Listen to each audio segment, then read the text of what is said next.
Hi, welcome to Catholic Breakfast. Super excited today because I'm with two wonderful people, Danielle Burr and Miranda Maciel from the great podcast I Got Issues. We're going to talk about what they do and why they do it. Oh.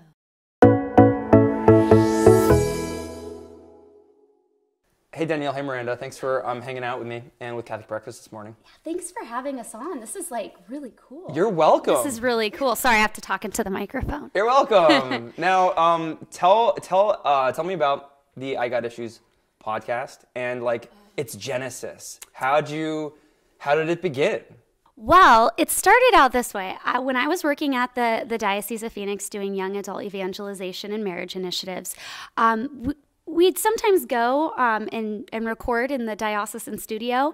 And so there was a discussion one day about, Danielle, you could do like a podcast for young adults. And I thought, not really. That's probably not going to be a very interesting podcast. But with people that are smarter and greater at the diocese, they kind of started to cook up this idea of a podcast where we just talked about issues using my background in marriage and family therapy.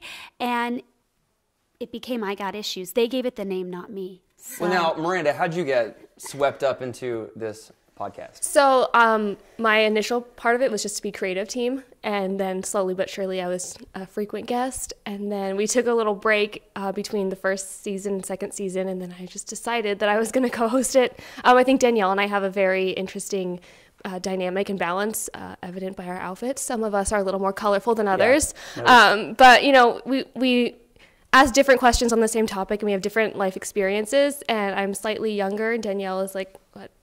27.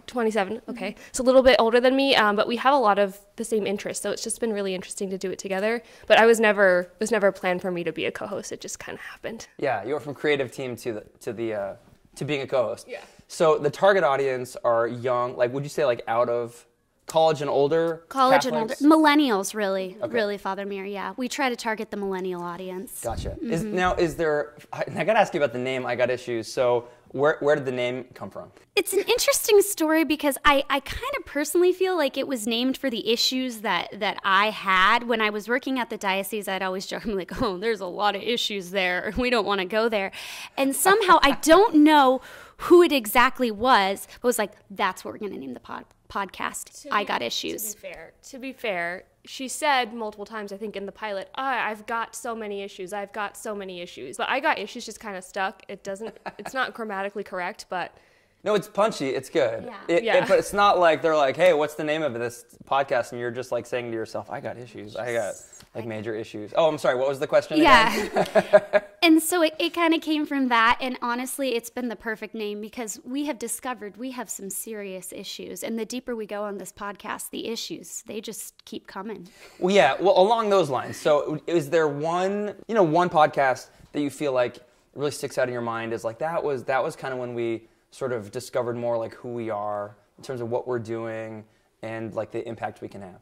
For me, it was the interview with Mike Phelan, What Are Men Thinking? So for the people who don't know Mike Phelan... He's the director of the Office of Marriage and Respect Life, and he does a lot with the men's conference and pretty much everything else. He's father of 5, I think, 4 boys, 1 girl. Yeah. So he's just kind of amazing in every way. And this was in our second season, so we'd already been through a whole season, a little bit of rebranding. And I struggle with, vulnerability and opening up, and, we're young and dating. So we thought we'll have Mike Phelan on and kind of just do like, why are there no good men out there? That was our plan behind it, and it ended up being something completely different. He touched on our role as women, what men should be called to. And I called my friend crying after the show, and I was like, this spoke to me in ways I didn't even know I needed. Wow. So I think feeling that myself, I figured if one single person can feel that way and kind of see their worth, what we're called to, and hear it from people who are real and we're living our life and we're trying our best, but we're not perfect in any way and we don't ever try to be, that's when I realized, okay, it's okay to be vulnerable. It's okay to be kind of awkward and ugly and have weird pauses in the show and not make it perfect. Speaking of vulnerable, what did you learn? What was it in that podcast that you really needed to hear?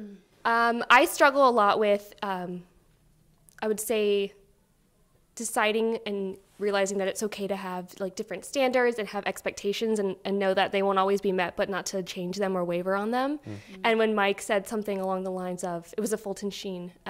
It's based on pretty much the behavior of its women. Just it really spoke to me, and just the way he was so genuine and authentic and caring and spoke to our feelings but didn't allow us to kind of be the typical like, well, men are bad and men aren't doing anything good and we're just really perfect women, because let's be real, you know, we struggle too, and we have to call ourselves to be better if we're going to call men to be better. And I think hearing it articulated in a way that I've always just heard from strong women, hearing it from a man was like, okay, you know, we both have to be calling each other to be better. What kind of comments have you been getting around that kind of topic of the interactions between men and women, the dating world, et cetera? Like, what kind of comments have you been getting from people related to what you've been doing in the podcast? I hear from a lot of the women, but it's really hard to gauge what the men are saying. I think they don't vocalize it as much. That might be embarrassing. Wait. Are you really? Yeah, really. I know. So they don't say anything. But I've gotten a lot of feedback from people that listen that I'm surprised that listen, and they say, "Oh, that was really good. I needed that," and that's really encouraging, because you do feel like, I think all of us wonder sometimes, is it just me? Am I the insane person? And sometimes I'll give it that. I am the insane person. But it's nice to know that other people are going through that too. And I think this whole, what we wanted to do with this podcast was somebody could listen to this who has no faith in Christ, who's like, I don't know about all this. This is so weird. Christians are so fake. They're this, they're that. And they could listen to this and they could find something to relate to, because it doesn't matter if you're a follower of Christ or not. You're still going to have issues in your life. When you come to Christ, I almost feel like the issues get harder and deeper. And so we really wanted to show that, but we wanted it to be anyone could listen. And so I think we've captured that a little bit. Sometimes it's just been us trying to figure stuff out. And I never had really intended for all of this to happen. It's been the Lord, but it seems like some people listen. So we'll do it. But I also am shocked sometimes at the things that come out of my mouth, and I'm like, oh, well, I guess everyone's going to hear that, but you know, it's the truth. So yeah.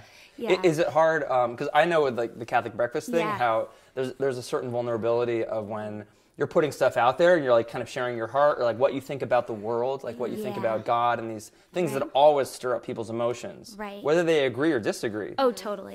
That there's like, it's hard. I mean, what has that experience been like for you in terms of just, you're so vulnerable, because people can say whatever they want on the YouTube channel. And when we first started the show, I remember, I think it was in our second brainstorming little meeting, that I said we should do our show, but I really want it to not get too Jesus-y. Like, because if that person who doesn't have a relationship with the Lord is listening, they're not going to relate. And it's been interesting to see that no matter what the topic is, obviously it ties back to our faith in just such a transparent way. But in my mind, I was like, we don't want to make it seem like we're trying so hard, but we're not trying. It's just he's there. Are you trying to say I'm too Jesus-y? Is that what you're saying? I hear that you're a lot. You're like an 8.8 Running off your friends with like that Jesus talk again? I see what it's like. But yeah, it's been an adventure for sure. But being vulnerable, I've been more open to share than I thought I ever would. And it's been really, for me, it's been a journey to see that it's okay to have these feelings and it's okay to share them, and it's been helpful, because now I'm like, oh, I'm acknowledging these feelings and working through them. It's kind of amazing. Thanks for sharing that, because it's like a conversation, right? It's not just we're like talking heads. It really is a social media, these outlets where you really, it's a give and take. That's what I love about it. Anyway, so great. Last question for those who have never dove in, who have got into the pool of a podcast. How can they get the I Got Issues podcast? Okay, you can find us on Apple Podcasts, Google Play, Stitcher, SoundCloud. You can find us on SoundCloud, dropping our mixtape. And just search I Got Issues. Search I Got Issues, and it's a picture of the two of us in like a really grassy field, which is just outside the diocese, the Diocesan Pastoral Center. Picturesque. Nice. That does sound picturesque. Miranda, Danielle, thanks a lot.